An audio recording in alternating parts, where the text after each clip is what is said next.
નમસ્કાર, હું છું પ્રિયા અને તમે જોઈ રહ્યા છો જનતા કી જાણકારી ન્યૂઝ। નજર કરીએ આજના સમાચાર ઉપર।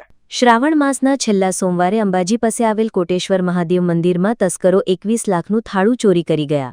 સમગ્ર ઘટના સીસીટીવીમાં કેદ। ડોગ સ્ક્વોડ દ્વારા તપાસ હાથ ધરાઈ હતી। હાલમાં શ્રાવણ માસ ચાલી રહ્યો છે અને શ્રાવણ માસના છેલ્લા સોમવારે શક્તિપીઠ અંબાજીથી 7 કિલોમીટર દૂર કોટેશ્વર મહાદેવ મંદિર આવેલ છે।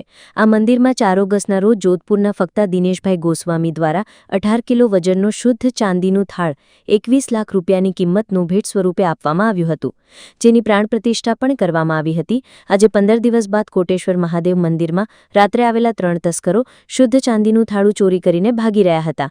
અંબાજી મંદિર ટ્રસ્ટના અધિકારીઓને પોલીસ અધિકારીઓ ઘટના સ્થળે દોડી આવ્યા હતા અને સીસીટીવી અને ડોગ સ્ક્વોડની મદદ લીધી હતી। અંબાજી પોલીસે તપાસ શરૂ કરી છે। પાલનપુરથી ડોગ સ્ક્વોડની ટીમ ડોગ સાથે સર્ચ ઓપરેશન હાથ ધરાયું હતું। ડોગ સ્ક્વોડ દ્વારા કોટેશ્વર મહાદેવ મંદિરમાં ડોગ દ્વારા અલગ અલગ જગ્યાએ ચોરોને શોધવા માટે તપાસ કરવામાં આવી અને મંદિરથી જંગલ તરફ જવા રસ્તા ઉપર ડોગ દ્વારા સર્ચ કરવામાં આવ્યું હતું। હજી સુધી ચોરોની કોઈપણ જાણકારી મળી નથી। સીસીટીવી ફૂટેજમાં રાત્રે 12:10 પર કોટેશ્વર મહાદેવ મંદિરમાં 3 ચોરો પ્રવેશ કરતા જોવા મળી રહ્યા છે।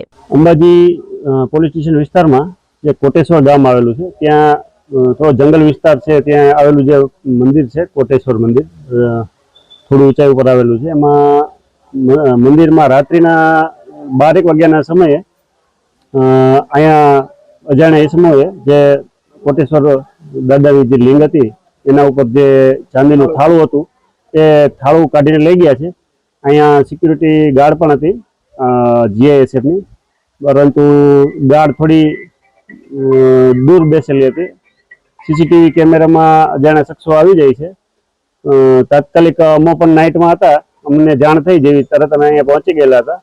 તાત્કાલિક ફરિયાદ દાખલ કરી અને સવાર સુધી અલગ અલગ ટીમો પાડી તમામ દિશાઓમાં શોધખોળ ચાલુ કરેલી। સવારમાં ડોગ આવી જતા જે દિશા તરફ ડોગે સૂચન કર્યું એ બાજુ જંગલ વિસ્તારમાં ગયેલ હોય એવું જણાય છે અને ટેકનિકલ મદદથી અને ફિંગરપ્રિન્ટ એફએસએલ તમામ મદદથી આ ચોરી ડિટેક્ટ કરવા માટે અંબાજી પોલીસ પૂરેપૂરી મહેનત કરી રહી છે।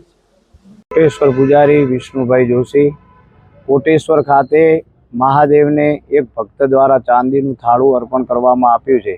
આજની રાતે 12:35 મને જીઆઈએસએફ ગાર્ડશ્રીનો ફોન આવેલો કે એની ચોરી થઈ ગયેલી, તો અમે નિરીક્ષક શ્રીને જાણ કરી અને ક્લાર્કશ્રીને મેં જાણ કરી અને રાતે અમે ત્યાં ગયા। પીઆઈ સાહેબ પણ ત્યાં આવ્યા હતા અને બધી ઘટનાને અમે પણ સહકાર સાથે આની અત્યારે તપાસ ચાલુ છે।